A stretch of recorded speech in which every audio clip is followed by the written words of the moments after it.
Bom, gente, então é o seguinte, eu sou a Débora Saldanha, sou consultora de marketing esportivo, colaboradora aqui da BST, a gente carinhosamente chama de BST, Brasil Sport Tech, e hoje estamos aqui iniciando uma série de lives, né, uma série aí para trazer startups do Brasil inteiro, né, conhecer essas startups que estão no mercado, trazer um pouco das experiências, né, de como a gente está sobrevivendo ou vivendo e inovando, né, nesse momento, principalmente esse momento desafiador.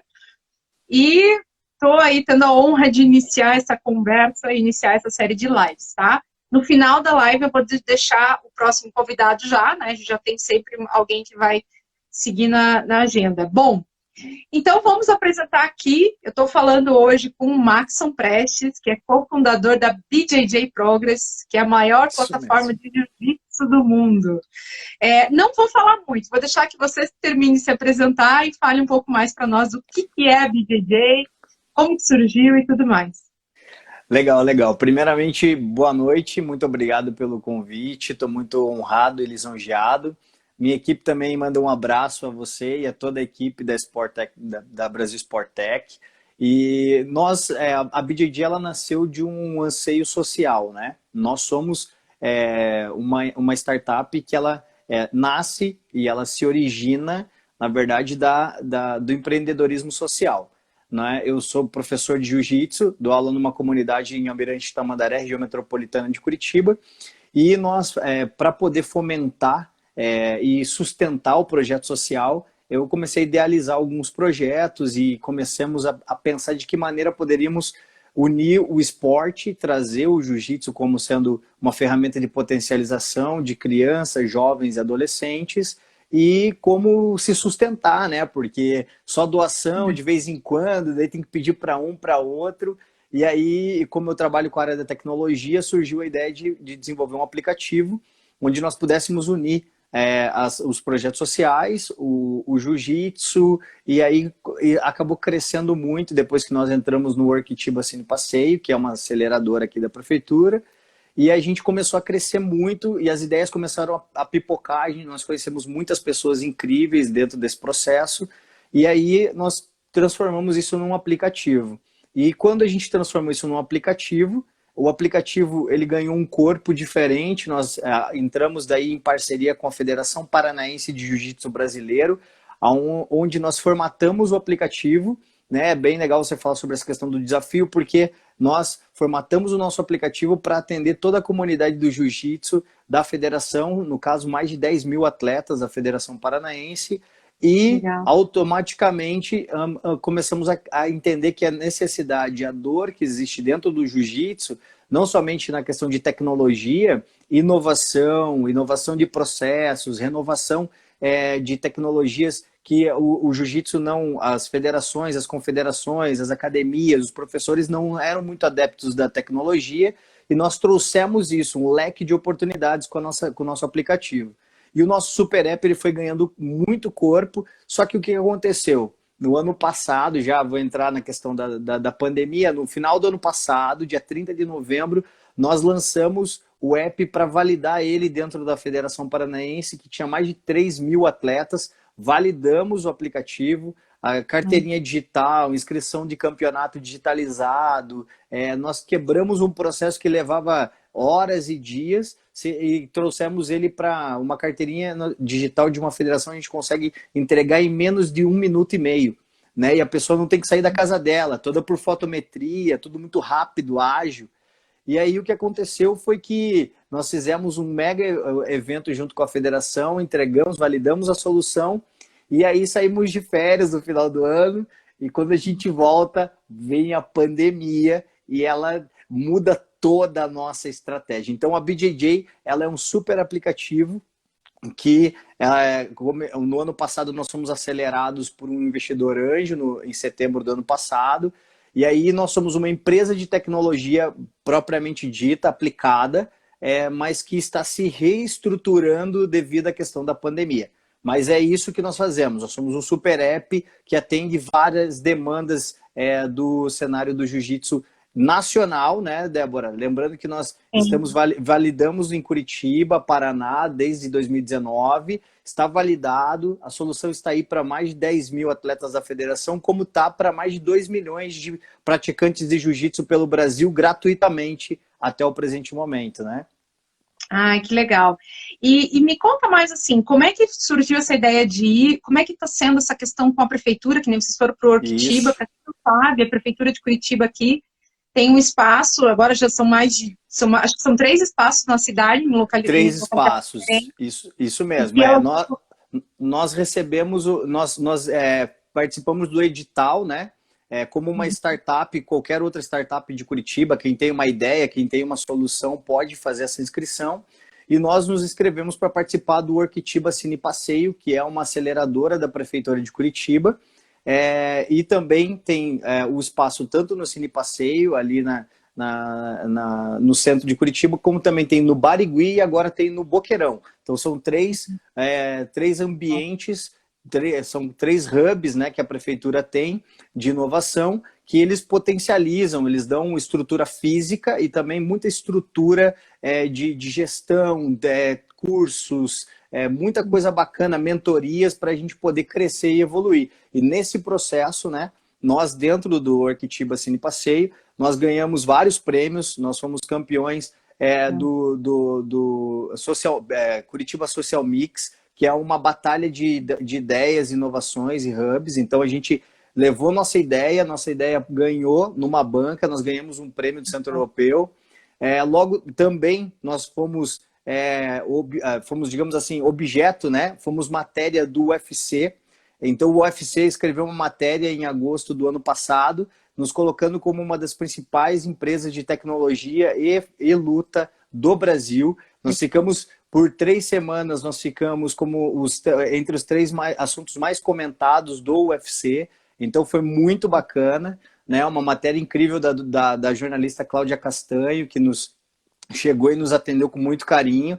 Então nós fomos rompendo várias barreiras, porque o jiu-jitsu, ele por não ser olímpico, né? Ele acaba ainda estando muito digamos, na periferia dos grandes esportes, do grande circuito esportivo. Por quê? Porque não é olímpico, né? Então ele está muito restrito às academias. E a gente veio para quebrar isso. Nós viemos para trazer uma proposta de grandeza para o jiu-jitsu, muito mais do que ele vem hoje atingindo. Hoje, o Workitiba se tornou para a gente, carinhosamente, a nossa casa, né? A gente está ali dentro com várias outras empresas de tecnologia, empresas de sustentabilidade, empresas de vários outros segmentos, mas o esporte, o jiu-jitsu, está ali marcando o gol, vamos colocar assim, entre as empresas de tecnologia. E também tivemos a parceria com várias pessoas incríveis, como a Erika Marques, também, do Google Business Group, que nos apoiou muito, é uma madrinha nossa, então a gente está muito, muito feliz. Legal. Mas a plataforma em si é mais focada no atleta, né? No desenvolvimento do atleta, na visibilidade. Isso, exatamente, exatamente. Atualmente, inclusive, né, com esse novo momento pandêmico que a gente está vivendo, o que nós fizemos? Nós criamos uma interatividade com os atletas a nível mundial. Quero só deixar isso bem claro, tá? Nós criamos uma maneira de nos relacionar. Então, nós fizemos mais de 33 lives nesse período. Essas 33 lives que nós fizemos, nós falamos com atletas do mundo inteiro, então Europa, Estados Unidos, Emirados Árabes, para trazer para toda a comunidade do jiu-jitsu mundial elementos e até de como lidar com a pandemia e como ela vinha se espalhando nos países afora, né, no mundo.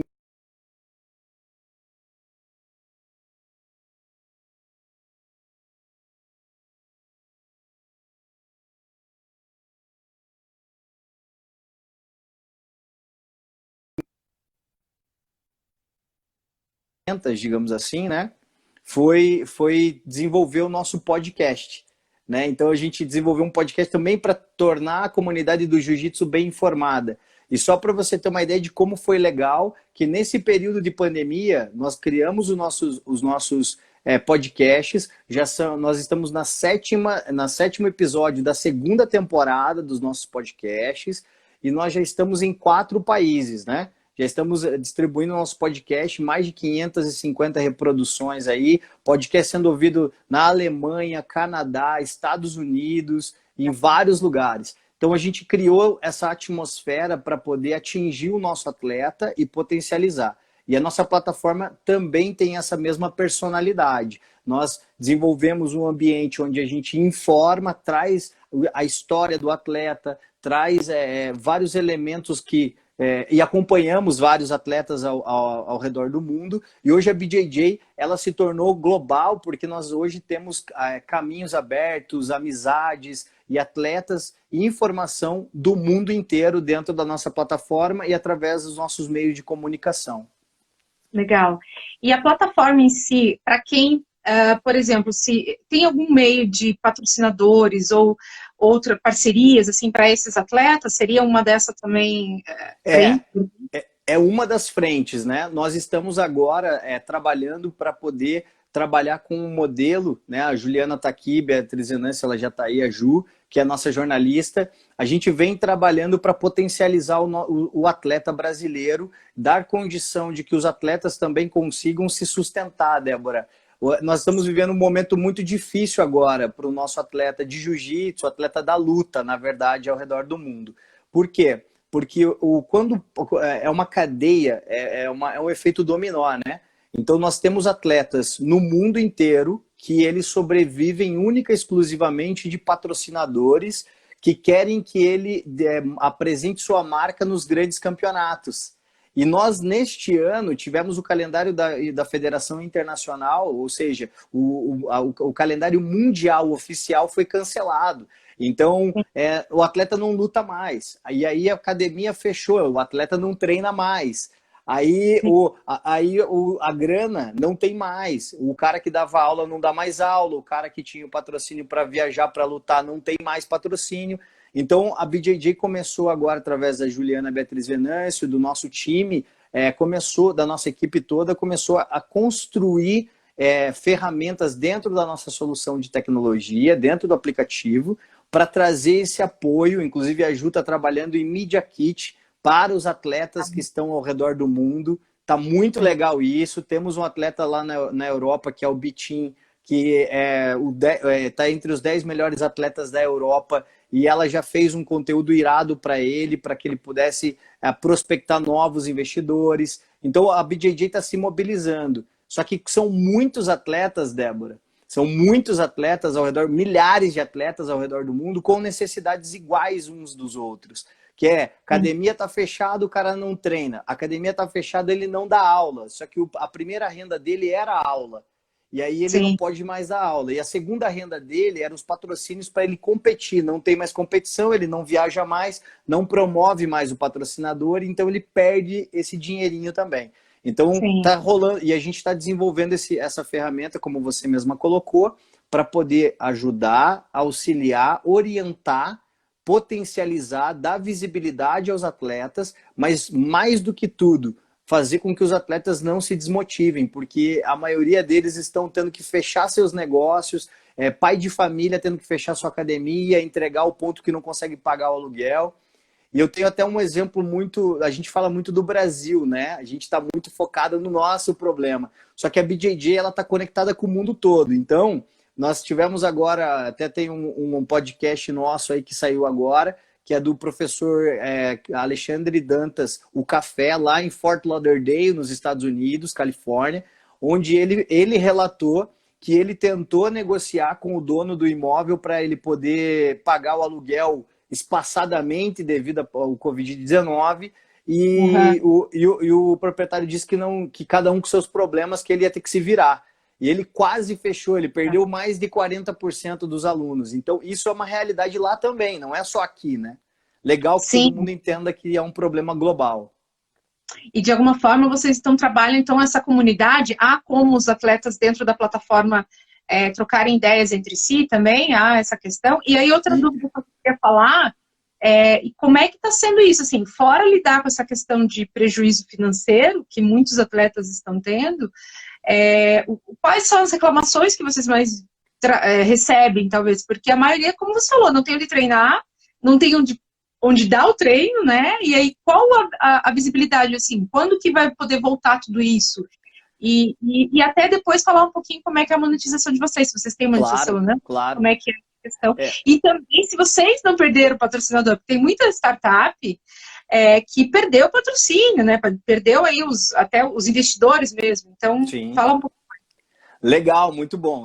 Seu questionamento é excelente, muito, muito inteligente mesmo, até porque as pessoas não sabem como é a nossa vida de empreendedor. Então, vamos criar um roadmap para a galera entender. Qual é o grande problema? O problema é o seguinte: ninguém sabe quando vai voltar, não existe uma orientação clara. E eu vou te explicar exatamente como isso aconteceu. A Federação Internacional de Jiu-Jitsu Brasileiro emitiu um comunicado e fez uma orientação para todas as academias de protocolo, ou seja, se no seu estado, se no seu país voltar e liberar, vocês devem agir assim. Foi isso que aconteceu. Não houve mais nada. É uma orientação muito localizada. Cada estado, cada município, cada país age de uma maneira diferente. Então, há uma orientação geral para todo mundo, mas não existe um trabalho de unificação das informações, porque cada lugar é distinta a informação que vem.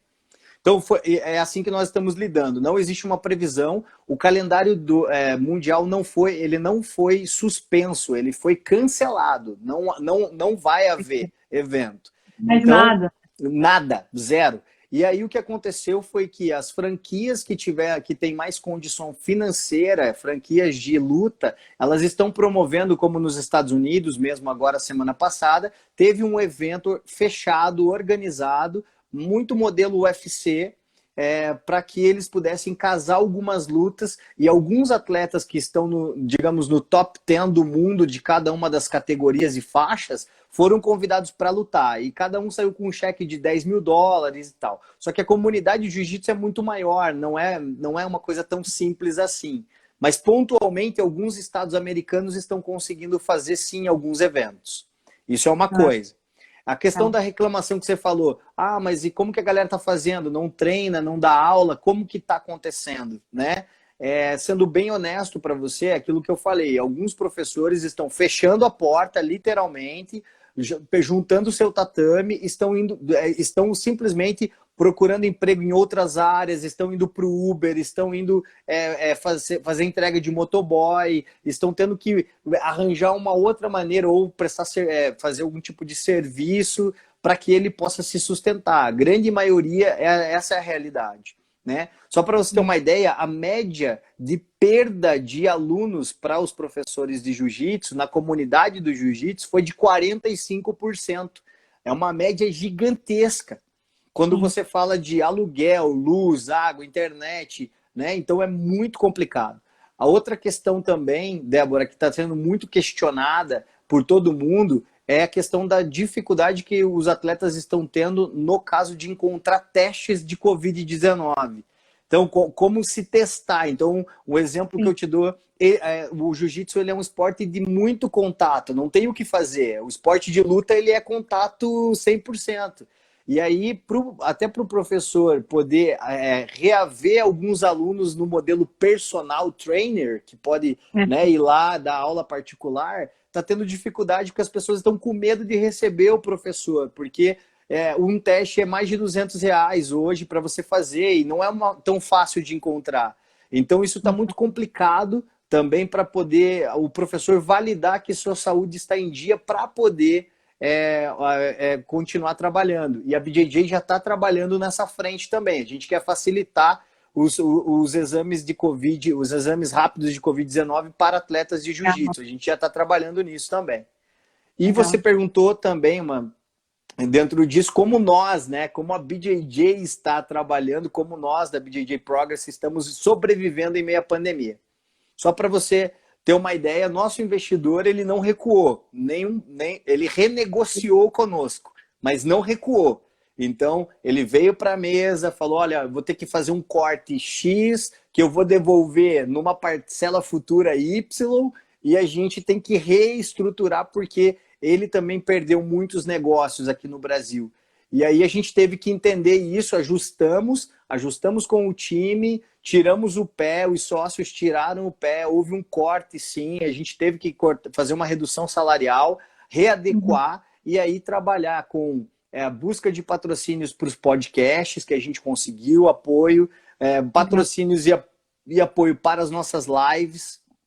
Isso aconteceu também porque nossas lives, né, Débora, a gente tem uma amizade muito grande no cenário do jiu-jitsu. Então, facilitou para eu trazer campeões mundiais, campeões europeus, a Mayara Custódio, que é uma querida nossa amiga, queridíssima, 5 vezes campeã mundial. E isso foi fomentando as nossas lives, o nosso conteúdo, a nossa entrega para o nosso seguidor. Ele é uma entrega muito boa. A entrega para o nosso usuário do aplicativo é uma entrega de muita qualidade e isso foi agregando, foi trazendo as pessoas e trouxemos alguns apoiadores, alguns patrocinadores que estão conosco e estão fechados com a gente. Então, a gente está conseguindo vencer a pandemia desta maneira.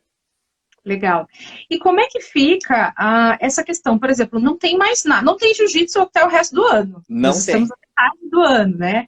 Como é que fica isso? Como é que fica a programação de vocês de conteúdo? Como é que fica os atletas? Assim, digamos que a partir do mês que vem já volta a dar aula e tal. Certo. Mas a questão de competição, porque o patrocinador de atleta, se a gente for pensar, e mesmo da startup em si, eles querem uma visibilidade. Claro que hoje a gente sabe que a visibilidade é redes sociais por tudo que a gente está vivendo, né? Mas talvez, a gente sabe que se não tem o espetáculo, né, o entretenimento em si, cai muito essa questão de patrocínio e a questão até da própria desenvolvimento da startup também, né? Então, se vocês têm uma programação para isso até o final do ano, como é que se entende tudo isso, assim? E vocês estão falando com os atletas também? Sim. Na verdade, o que a gente mais faz é falar com o atleta. Por quê? Porque eu também sou atleta. Então, a gente está o tempo todo conectado com a família do jiu-jitsu. A gente quer mesmo... então, só para você entender por que nós rodamos o mundo todo. Porque cada lugar, ele se comporta de uma maneira diferente para a pandemia. Eu tenho, por exemplo, na Europa, eu tenho o nosso querido Bitim, que está lá na Europa, da Felipe Preguiça Team lá, né, da Centric. Ele está trabalhando, a academia dele está funcionando lá em Portugal, em Lisboa, ele está trabalhando, ele está dando aula, ele está trabalhando. Lá nos Estados Unidos, em alguns estados, que nós também temos a Letícia Cardoso, que acabou de ganhar um evento incrível lá nos Estados Unidos, esse que eu acabei de falar para você. Nós temos o Pedro Marinho, que também está nos Estados Unidos, está no Texas, acabou de ser campeão também, levou para casa lá um checão de alguns $1000. Nós temos, então, alguns, e aí temos lá nos Emirados Árabes o professor Emanuel, por exemplo, que lá nos Emirados Árabes Unidos, ele dá aula dentro de uma base militar, ele e a esposa dá aula nas escolas lá. Então lá a vida deles está funcionando, eles estão dando aula, tem competições. Então alguns calendários vão voltar antes, alguns países estão mais estruturados, né? Com protocolos muito bem estruturados também. E a gente, então, nós estamos alimentando todos os nossos seguidores, os nossos usuários, com tudo que acontece no mundo. Então, está acontecendo alguma coisa nos Emirados, a gente tem a Juliana está extraindo informações e trazendo para a nossa galera. Aí tem informações na Europa, a gente está trazendo. Então, nós temos hoje você fala assim, como que fica a visibilidade? Hoje, se você trabalha com o entretenimento, né, que é o evento em si, realmente está difícil. As federações não têm dinheiro, não tem mais filiação de carteirinha, não tem mais dinheiro de inscrição, é o caos. Algumas nem sei como vão se reinventar depois de tudo isso.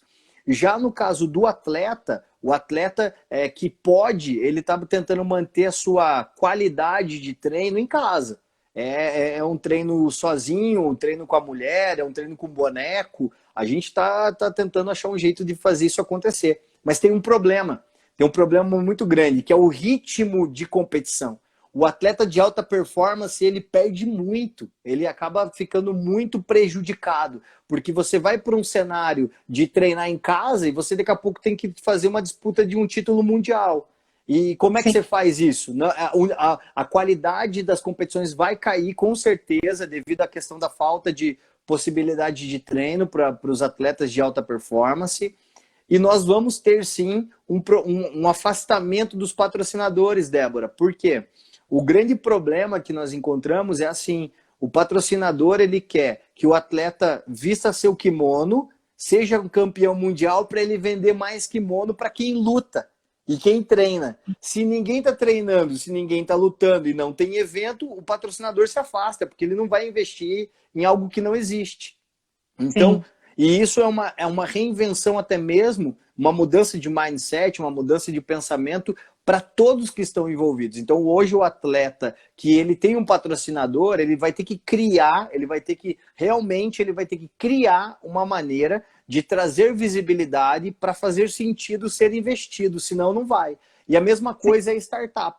Hoje a nossa startup, ela saiu do cenário que era competições, que era carteirinha digital, aquele monte de coisa e inscrição de campeonato. Viemos para o cenário de live, de podcast, de entregas e agora vamos começar a entregar ferramentas, gerenciador de alunos para os professores, para o professor Legal. poder trabalhar a questão do tempo de graduação, ele vai ter várias informações que vão poder controlar franquias. Então tem Legal. algumas equipes que têm franquias no mundo todo e a gente está preparando o nosso aplicativo para que o professor possa gerenciar suas franquias ali no aplicativo. Nós vamos trabalhar com um e-commerce ali dentro para que as pessoas comprem kimono, comprem equipamentos para treinar em casa. Reinventar. Todo mundo tem que se reinventar. Legal, com certeza. E aproveitar a base de atletas que vocês já têm, né? Que é muito grande. Sim, Então, sim, sim, sim. fazer virar o negócio ali dentro e, como você falou, né? Só reinventar a situação, né? Que com Claro. certeza é muito digital, assim. E aí, só para complementar, você comentando, me veio isso na mente, assim, vocês dão algum tipo de curso ou algum tipo de dessa orientação para os atletas, olha, é legal vocês tentarem ir para o lado digital, a questão da imagem do atleta nas redes sociais, né? A gente sabe que o atleta ele tem um apelo muito maior perante a sociedade, perante aquele público, né? Que gosta, que o segue, que o tem como influência, digamos assim. Sim, E tem sim. muita marca que quer se aproveitar, inclusive neste momento, porque tem marcas agora que estão tendo que migrar para o digital e não tem esse apelo, não tem emoção, não tem, né? Então, assim, eu vejo que falta um pouco isso, assim, sabe? Dos atletas falarem, não, calma aí, eu não estou ganhando agora pelo esporte, mas eu posso ganhar pela minha imagem, né? Então, eu Sim, queria saber sim. se a BJJ trabalha isso também de alguma forma.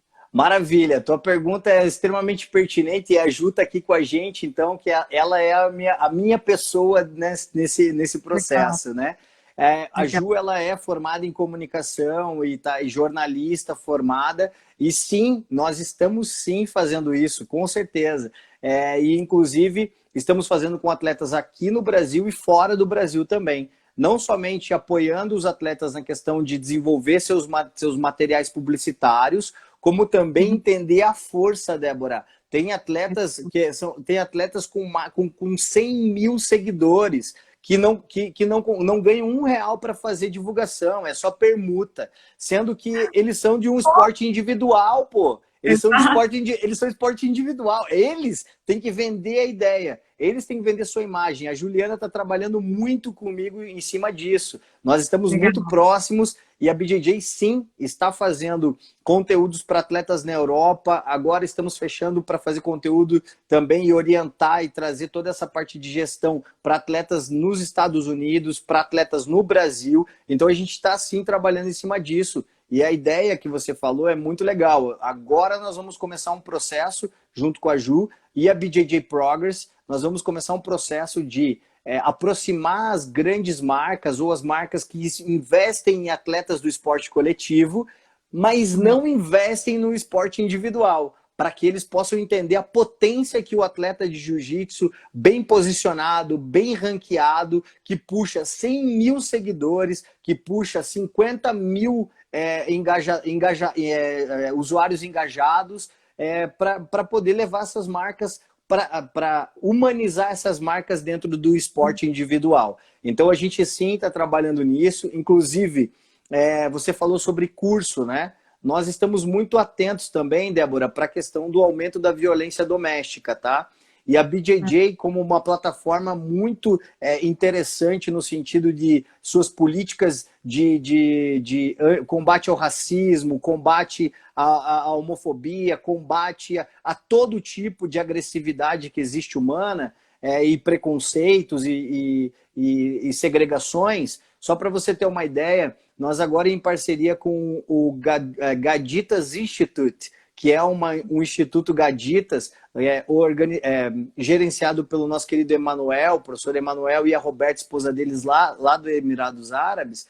O Instituto Gaditas agora vai lançar um curso de defesa pessoal para jovens, adolescentes e mulheres, né, mulheres adultas, defesa pessoal para que a mulher esteja mais preparada. É um curso gratuito, básico, de defesa pessoal, para que as mulheres possam se empoderar dessa ferramenta que é o jiu-jitsu na sua defesa. Então a gente está cuidando, olhando com muito carinho para isso.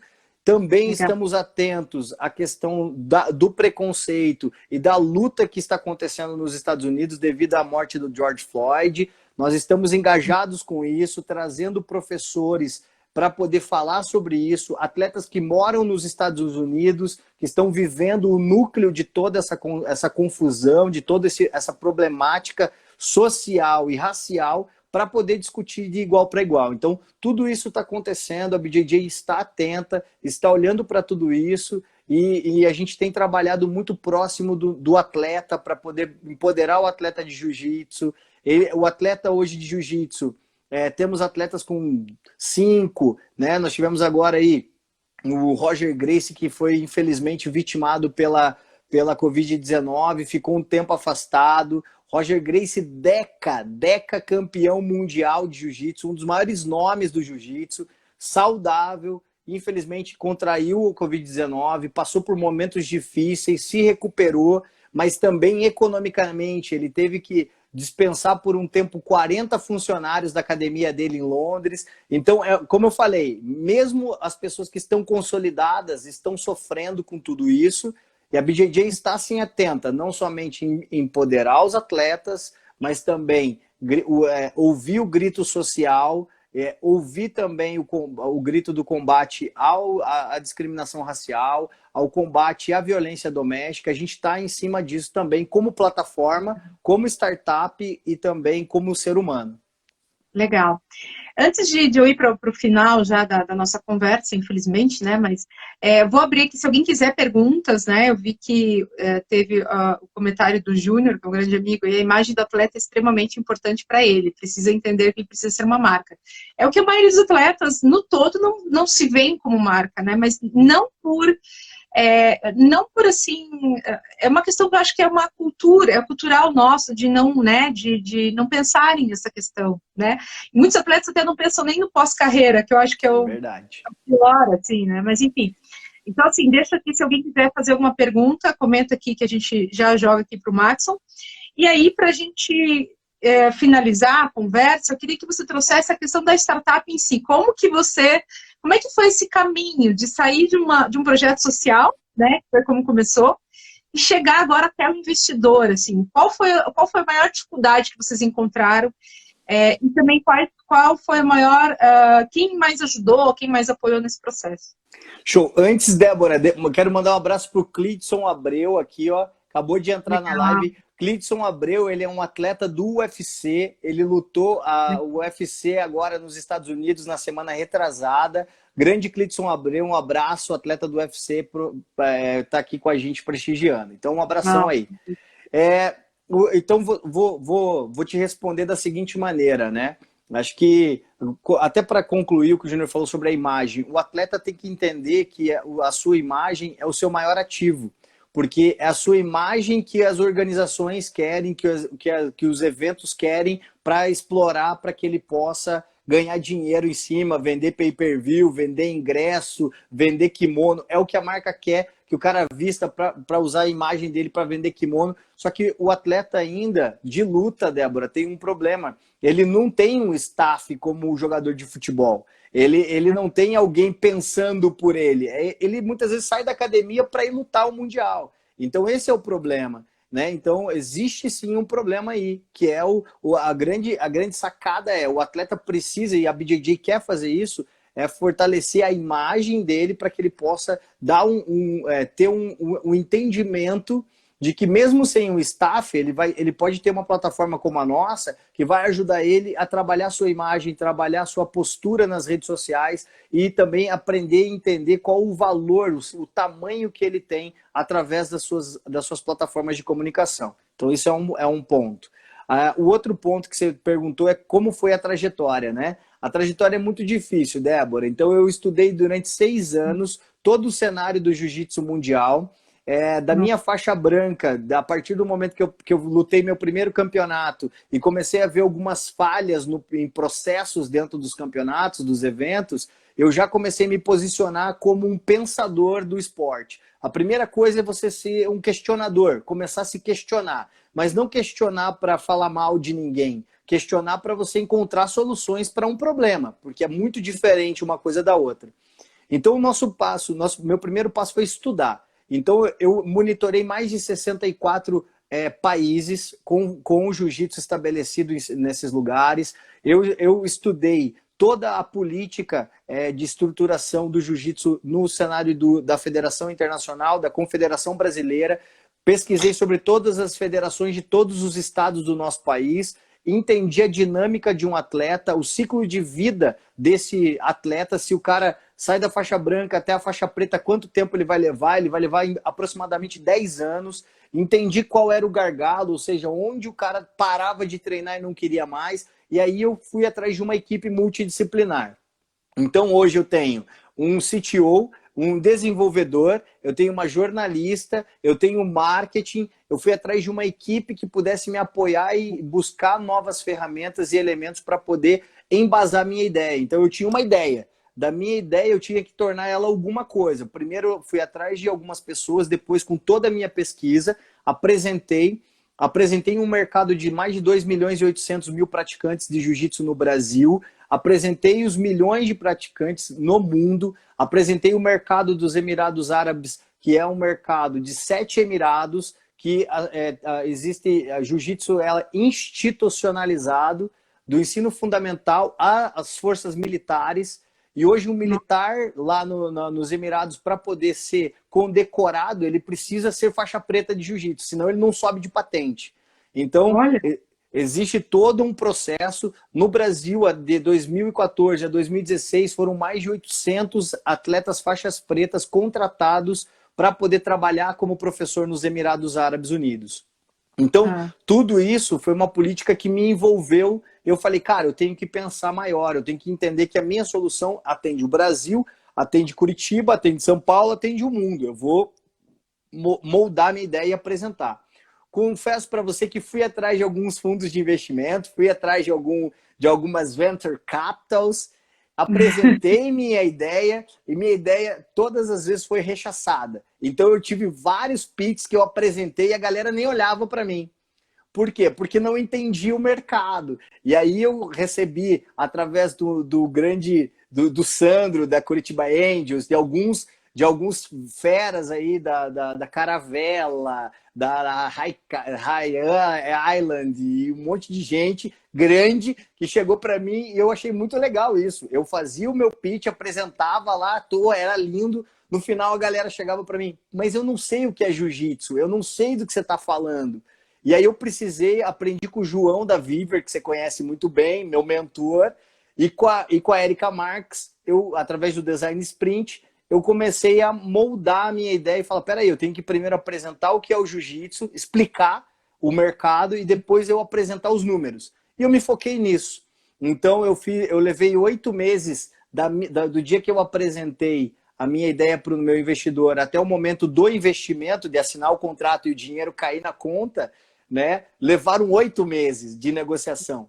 onde eu tive que construir mais de 13 planilhas financeiras, apresentar projeção para 6 anos, fazer todo um trabalho administrativo que as startups de esportes precisam começar a entender que elas são uma empresa, elas precisam se apresentar de maneira formal. Ó, meu time é esse, eu sou capaz de fazer isso, custa isso, e eu pretendo devolver isso.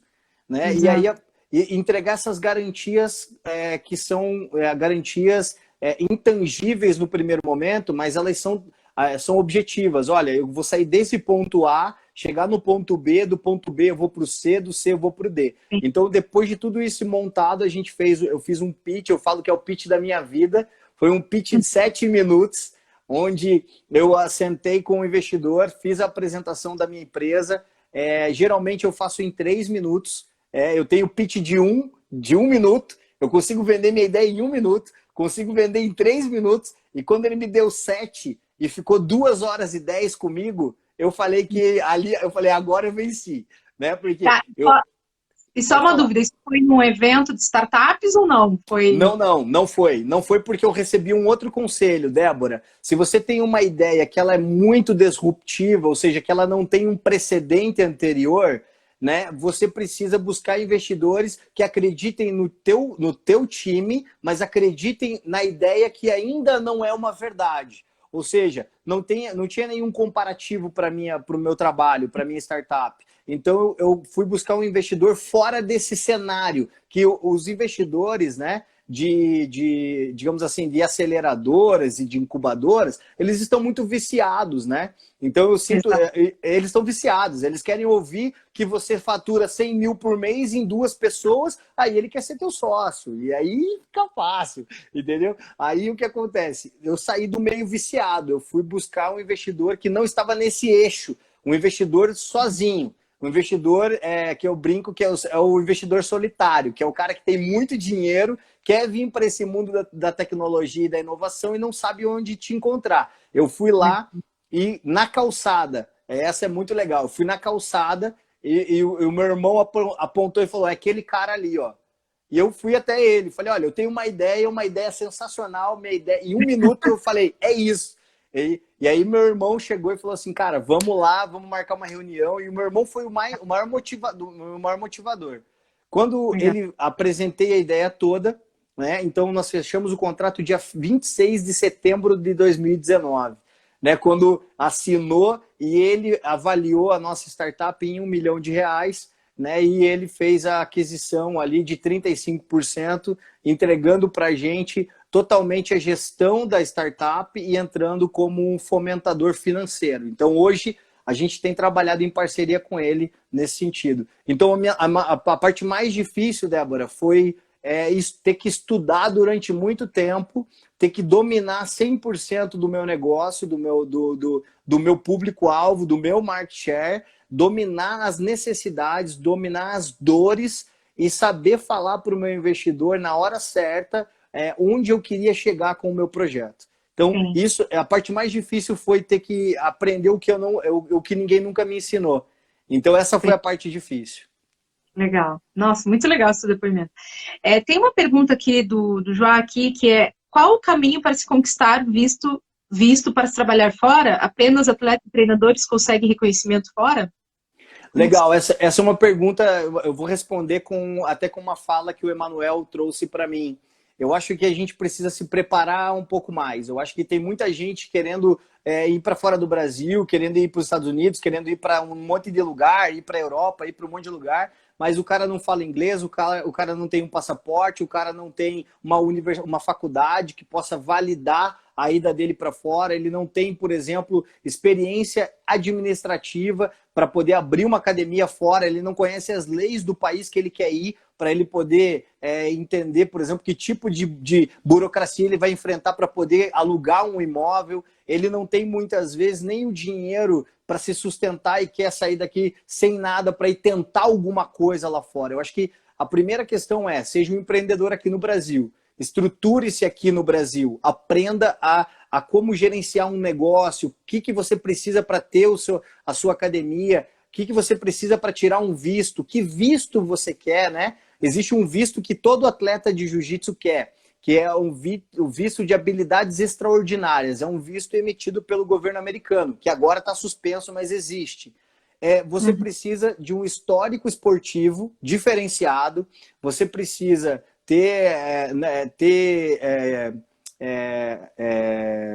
títulos de expressão, você precisa de muitas coisas para você poder buscar esse visto, mas existe, essa é a dica que eu deixo. Não é só treinador e não é só atleta, existem várias portas para serem abertas. O problema é se você está preparado e qualificado para isso. Ah, legal. Então tá, a gente já está chegando aqui ao finalzinho, já o tempo já está quase estourando. Eu quero te agradecer muito pela tua participação. Imagina. Eu tinha certeza que ia ser sensacional, acho que quem esteve aqui conosco gostou, né, e pôde aprender um pouco. Eu sabia que eu ia aprender mais ainda do que eu já conheço, né. Então, quero te dar primeiro agradecer por você estar aqui, te dar parabéns a ti, a Ju, a toda a equipe da BJJ. Obrigado. E eu fico muito orgulhosa de ser da tua cidade aqui também, né? Saber que vocês nasceram aqui. Quem quiser seguir, quem quiser conhecer um pouco mais, tem as redes sociais aqui no nosso perfil, tá lá no post, né? Que é a BJJ Progress, a própria rede social do Maxson. Entra lá, conhece mais, fala com ele. Tenho certeza que o Maxson vai atender com esse sorrisão, que é sempre, né? Sempre, a gente está aqui. E é isso aí. Muito obrigada, viu? E daí só deixar o recado antes de a gente se despedir, que semana que vem, dia 23 de junho, na terça-feira, às 19h30, a gente vai ter a próxima live, que vai ser com o João Gustavo Claudino, que é o CEO da Lud Control. Então, quem quiser já marca aí, a gente vai fazer os posts, vai falar sobre isso. Fiquem ligados. Tu também, viu, Max? Fica ligado aí nos próximos lives. E é isso, gente. Muito obrigada, Maxon. Um beijo grande para vocês, sucesso aí. E que a gente possa sair desse momento mais fortalecido e o mais rápido possível, com muita segurança também, né? Com certeza. Acho que todos nós da família do Jiu-Jitsu mundial, estamos num momento muito delicado, de muitos desafios, mas essa comunidade é muito forte, já resistiu muitos anos a muitas outras investidas, muitos outros problemas, e a gente vai superar. Acho que a grande fala aqui, até, Débora, meu agradecimento do meu time da BJJ, dos meus sócios, Cícero, Felipe e Júnior, dos nossos colaboradores, Juliana, Beatriz Venâncio, Gabriel, e todas as pessoas que trabalham com a gente. Eu quero te agradecer do fundo do coração pela generosidade do papo, pela conversa, mas principalmente por poder falar com a galera e todo mundo entender que existem desafios e a gente vai superar. Curitiba é a capital mundial da luta e a gente não vai deixar esmorecer. Nós somos brabo mesmo e aqui não tem erro. Então, muito obrigado. A BJJ está aí e podem contar com a gente sempre. Super beijo e muito obrigado mais uma vez. Beleza, gente. Boa noite. Até mais. Tudo de bom. Obrigada, Valeu, Tchau, tchau.